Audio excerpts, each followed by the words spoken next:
Welcome to the NBR podcast summer series, where my long-suffering NBR colleagues get dragged in front of the microphone to reflect on the highs and lows of the year. And we start with not one, but two guests. Why? Because they travel as a pack, and they are my bosses. It's our co-editors, Calida Stuart-Menteath and Hamish McNicol. Welcome to the summer series podcast, guys. So the question is, personal question, how long have you been co-editing together? 2.5 years. 2.5 long years? Yes. Very long years. No, very diplomatic. Gone by in a breeze, yeah. Gone by in a breeze. Okay, so this summer series gives us a chance to look back at the year, which I know you guys have already done in your last word series. I want to start with the biggest success. Let's start on a positive note. It can be a company or a person. Biggest success, Calida. I think it's our NBR list, which is the rich list. Yep. We put a huge amount of work into it. It's already kicked off for this year in terms of the prep work. So it's about a 6-month project. And really it's celebrating the successes of these very wealthy people in New Zealand who are also creating wealth and jobs and give a lot of money away for philanthropy as well. Yeah. So that's always a big one. It was a big hit this year. We got a new most wealthy family of the year. Yeah, with the Mowbrays. The Mowbrays, yeah. And Hamish is the NBR list editor, so I'll let him talk a bit more about that. Yeah, so you got into their house and had a chat to Nick Mowbray, didn't you? Make it sound like I broke in. I did have to go twice before he was actually there. But okay.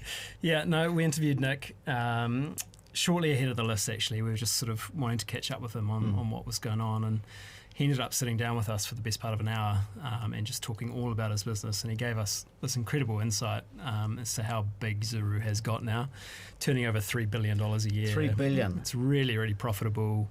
It's growing really, really fast. And, you know, most people associate it with just the toys, but it's much more than that now. It's got its Zuru Edge business, which is all the home care products, Monday hair care, all that sort of stuff. And then it's also, you know, building these factories which are going to automate the building of houses as well. So huge potential there. I think just actually properly sitting down with Nick and getting the full story on Zuru and the Mowbrays themselves, and is obviously out on her own now. We separately interviewed her as well. She's incredibly successful in her own right now. Auckland FC investor. Yep. She's invested in Recorp, which is this aluminium can factory in Auckland. Right. She's doing all sorts of stuff. She's got her Zeal employment app as well. They're just an incredible family. World domination for the Mowbrays, all right. Yeah, just from, you know, they're all based in New Zealand again. Obviously, they built a lot of this out in China, but they are back in New Zealand. They're hiring lots of people in New Zealand as well. So it's one of the most incredible stories I've heard in a long time. Okay, so let's move from success to, I don't know, controversy or failure.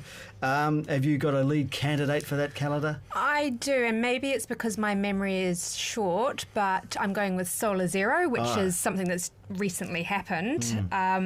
When we heard that they'd gone into liquidation, everyone was just like, what's happened? This is a company that was pretty successful, seemed to be successful. It just got a huge amount of money from, you know, government investment funds. It attracted, you know, BlackRock in. Yeah. So what's going on there? And in the last few weeks, we've been piecing together a few stories. Tim Hunter's been doing some amazing work on it. And I think this is going to be something where there's a lot more news to come. There has been a lot of interest in Solar Zero, hasn't there? Yes, it really has. Because it was like one of the most high-profile insolvencies we've had in New Zealand since Soupy, nearly. It's, you know, just everyone seems to have a story about Solar Zero and why they care about it. Customer-focused businesses that go under really gets the attention.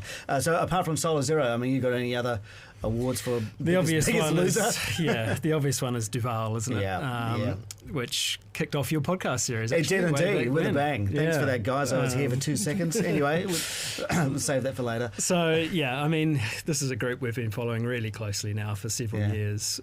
We've had our differences over the time, but we have consistently pointed out that we did not think it was a very good investment, and there was all sorts of problems with what they were doing. And sure enough, August this year, the Financial Markets Authority finally made a move, some people would say, tipped them into receivership, and now, of course, they're in statutory management as well, which actually, interestingly, in its own right, is now a bit of a controversy because they've been in statutory management now for a long time, still haven't actually been charged with anything. So they've got no access to any of their assets or any money. They can't get a lawyer at the moment, which is holding up a lot of the process in court. So Yeah. But then again, this is one of those stories that really captured the public's imagination, isn't it? Kenyon and Charlotte, the founders, were, they loved the limelight. They're incredibly high-profile people. You just go on their Instagram page for 2 seconds and you can see the kind of people they were like. They were making their own TV show about themselves, all sorts of stuff. Kenyon's also a very confrontational guy, one of these classic, the media's lying, all this sort of stuff, fake news, all that sort of stuff. So I think there's a bit of an audience that gravitates towards that. Yep. There's flashiness, there's controversy, there's money, there's all sorts of things. It's all there. It's all there. So no wonder it just kicked right off. So look, you guys are hands-on with all the. I don't know if you've ever calculated how many stories actually flow through the NBR in a year. I don't want to say. Millions of words and thoughts and subbing and all those kinds of things. Are those the standouts, Calida, or is there anything else that really stood out to you? This year it's got to be one of the Duval pieces, and I think the one that actually really stood out for me, and obviously it did for other readers because it was in our top 10 most read stories of the year, was one that Brent Melville did, and it was the Clarks wanted $1.3 billion valuation in a Duval IPO. Yeah. And I think, what makes it so good is behind that actual one story, it's years of investigative work that allows him to put together a story like that, talk to sources. I think that one was written about 10 days after the company went into administration. So, it was a good one. Yeah, I think you have to give credit in that sense that so much background work in so many years. The public might see, or some people who weren't aware of Duval, get to see it for the first time in the headlines, and then all the other media jumps on. But it's the work behind it, Hamish. I think as well that's why we got tipped off about the fact that the FMA was moving on Duval in the first place, right? We were the first media to be given a heads up this was happening. We got the first photos of the FMA flak jackets, as everyone takes the piss out of now. But, that doesn't just happen by accident. That is because we put so much work in for so long on these guys that, people all of a sudden see the FMA and police swooping on the house that they know to be Kenyon and Charlotte's because they put it all over social media. Right. Who's the first people you call? It's going to be the NBR. And sure enough, we were there by sort of 8:30 in the morning, 9 o'clock in the morning, seeing this play out. So that story in particular, I think, really captured the essence of Kenyon more than, he has spoken since all this has happened with the FMA, but it's bullshit, really, what he's saying. It's bluster. But those emails that we got leaked, where he was talking to his inner circle, his advisors, there's a line in that story, in one of the emails he said, I don't care about the money, but making NBR right that I'm a billionaire will make me laugh, or something like that. It actually really shows the side of him that I think hasn't been captured elsewhere. Right. We could talk about the Duvals for a long time. There's going to be a lot more. There are plenty of other sectors out there that the NBR covers. I wonder, is there a sector or a company that's been, apart from the Mowbrays, Calida, but that's been nailing it? There are quite a few, but they just don't get the same amount of interest or ongoing coverage that the more negative stories do. But one company that is doing really well is Scales. It's a horticulture business, and it was hit really badly during the Hawke's Bay cyclones, and it's bounced back fairly well. But I think what's good about it is it's had the same managing director since 2007, that's Andy Borland, and their long-term strategy is actually going into play and working really well. I was reminded of the company recently because Tim Hunter in his Hunter's Corner wrote about it and actually wrote a positive story, and I don't think he's ever done that before. Yeah. So I got to the end of it and thought, what's the catch? But there isn't a catch. No catch. Something positive from Tim Hunter. Everyone would be going, come on, hang on.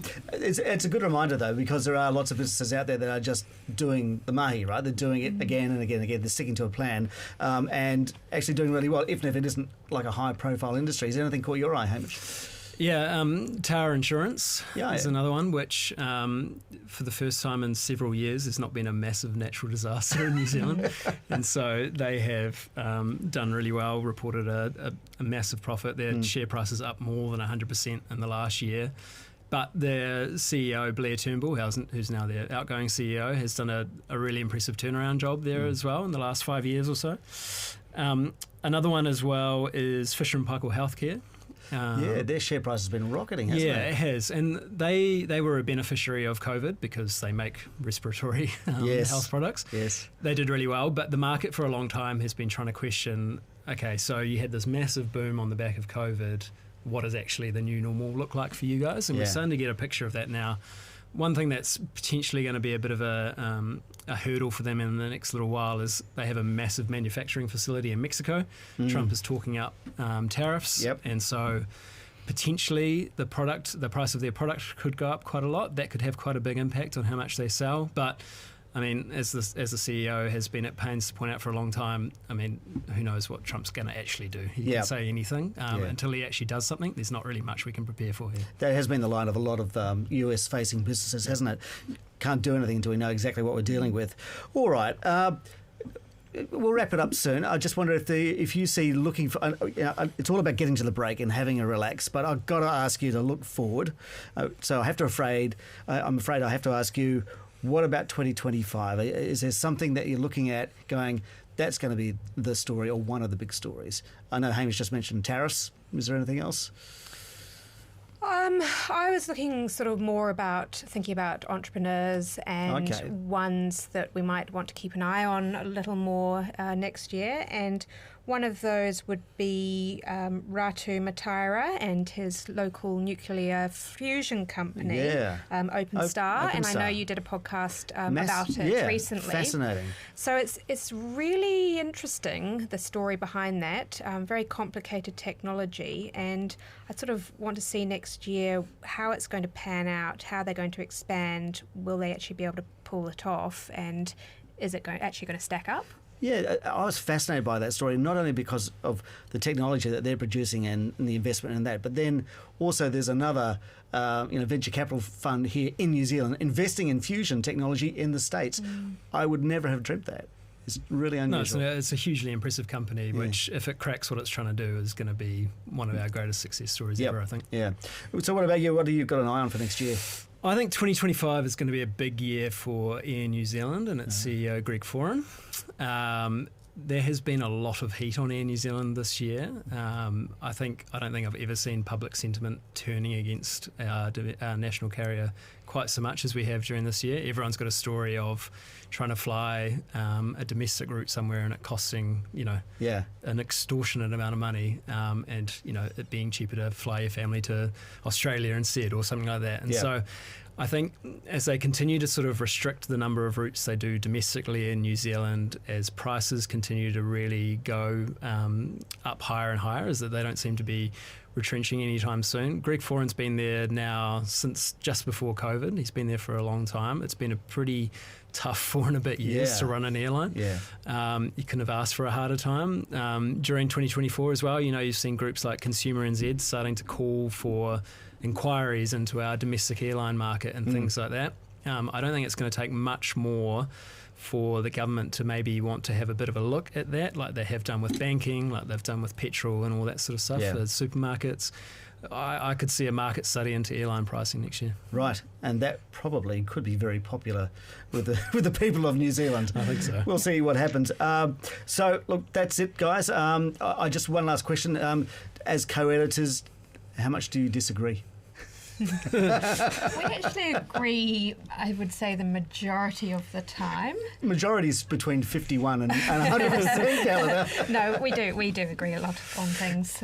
Sometimes have some differences in Do you agree with that? I have to.